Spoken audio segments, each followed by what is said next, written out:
Looking ahead to next week, 10 TV wants you to be prepared. A weather alert is in effect for Monday because of dangerous heat. But what does that really mean? Doppler 10 meteorologist Madison Reich explains that it's the combination of the heat and the humidity that has experts concerned.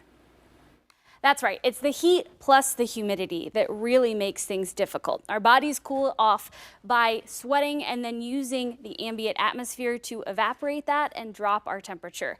That gets harder to do the more humidity we have in the air, which is why we have the heat index. All that does is measure that air temperature and the humidity together to give us an idea of what it's going to feel like when you're outside with those two elements in your body trying to cool itself off. Now, once we factor in a couple other things, though, we get something called wet bulb temperature.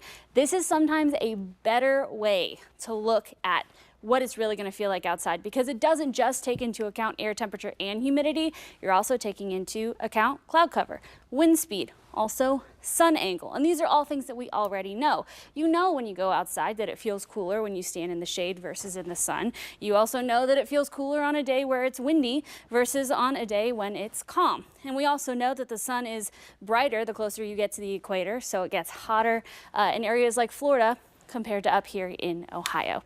So wet bulb is a really good way to look at that heat. And we do have some pretty good here estimates of what you need to know for that wet bulb temperature. So if we get an 80 to 85 degree wet bulb temp, that means if you're outside in that heat, working or doing any strenuous activity, you've got about 45 minutes before you start to feel the effects of heat stress. We get a little bit warmer, 85 to 88. You only have 30 minutes to work with.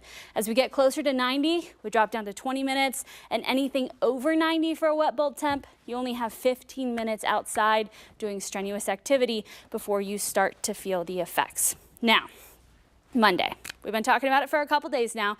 Temperature right now expected to be 96 degrees, factoring in dew points for most of us that are going to be sitting in the mid to upper 60s. Some of us even getting into the low 70s for those dew points. Right now we're looking at a heat index of 102.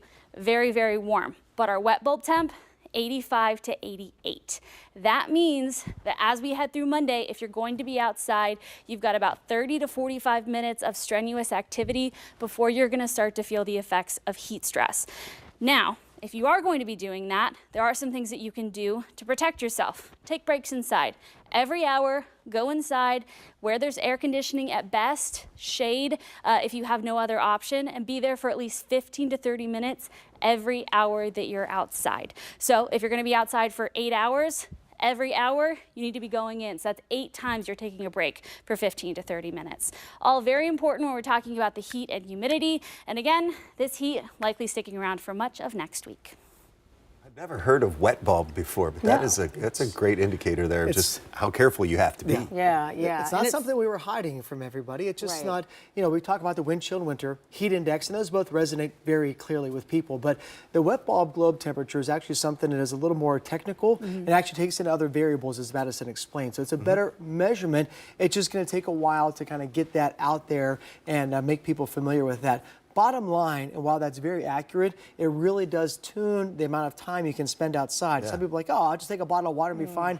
That is not the case. So we're just trying to get more accurate, as we often strive to do, and that's just one of the things that we can help you plan better.